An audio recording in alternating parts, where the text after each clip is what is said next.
Sometimes we're hit with so many problems, so many issues of life that we are not competent or able to find a resolution for.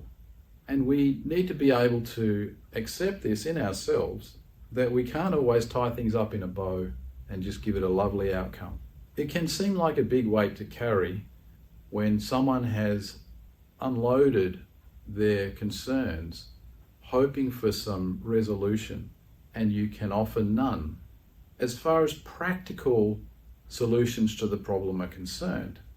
But we always have the capacity to offer the comfort that God sees, that God has ordained, and that God cares about the circumstances that people are in. Don't forget that we can encourage people with the growth that we have seen in them over a period of time. I was speaking to a guy recently who was reflecting on all sorts of things about his self-awareness and the problem that caused, his recognition of the communication patterns that were destructive between him and his wife, all sorts of things like that. But I was able to say to him, when I first met you, you would not have been able to express that. Your self-awareness, your capacity to understand even the communications loops that you've been experiencing, your ability to trust that God will reveal this to you in His right time. All of these things did not exist 6 months ago. Even though we couldn't find a resolution to his specific problems today, he was encouraged that someone could reflect back to him the growth that he has made as a human being and in his walk with God.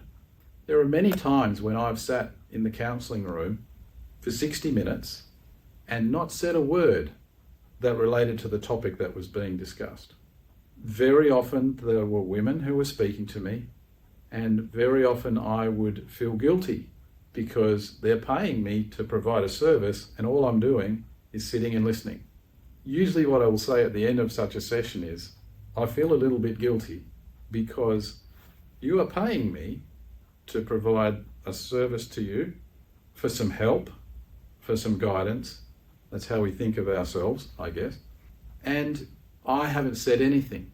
Invariably, I get this response.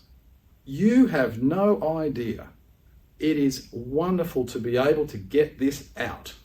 I can't say it anywhere else because I know it'll come back to me in a negative way. Just being able to get this out has been fantastic. And that happens very often. So be a good listening ear. Don't worry that you're not giving value, because for some people that value is just to get it out. Another situation in which you might feel like you're not offering anything much is if you're being told of problems and situations and circumstances that you have no clue how to resolve. And all you might be able to say at the end of that session is, wow, you've got some stuff to process.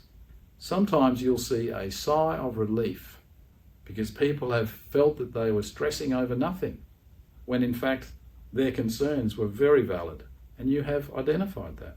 So don't preempt the usefulness of your session. I'm assuming that you pray beforehand, that God's will would be done in the session, and that He would give you wisdom and discernment. If at the end of the session you think that God hasn't answered that prayer, reevaluate. God is a good Father who gives good gifts to His children, especially wisdom. So don't be discouraged at your inability to be someone's saviour. Thankfully, we have a better saviour than ourselves.